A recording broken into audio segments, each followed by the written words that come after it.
मोहन यादव।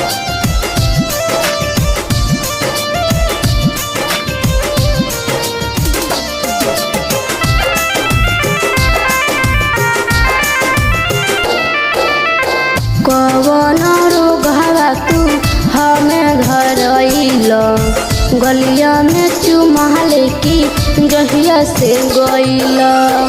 कवन रोगवा तू हमें धरइल, गलिया में चुमा लेके जहिया से गइल।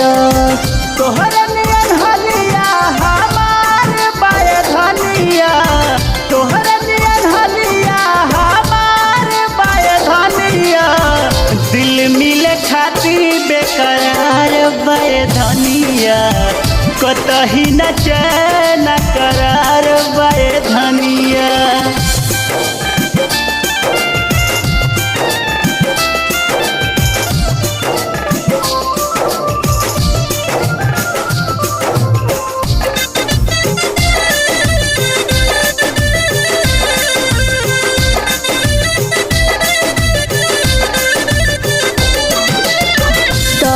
सुरतिया लौके नयन में सुते हो मेरतिया में ना बेला।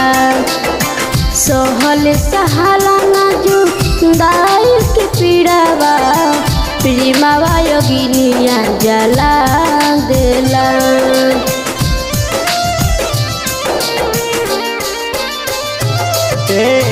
बाटे मजबूरी कुछ तो बेलनिया, चंदा से दूर बचको रहो। करेलू तुझा पसुना मीठा मीठा बतिया, कर जवा जुड़ा जला मोर हो।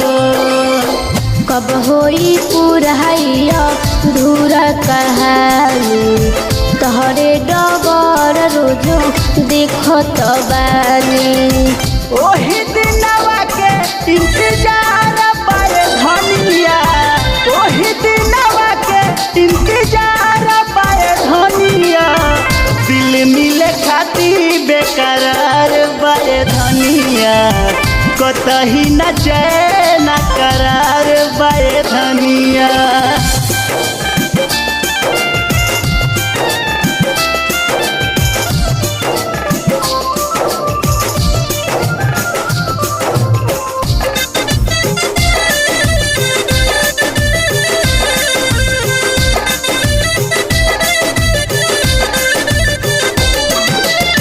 सुनाए सवरिया दिल के भितरिया, सास बन के तू ही में बसेला।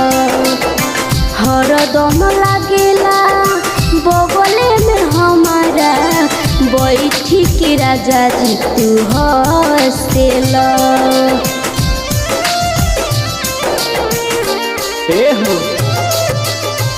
लागे न मनावा तोरा से नया नवा, जब तू नजरिया नया वेलू।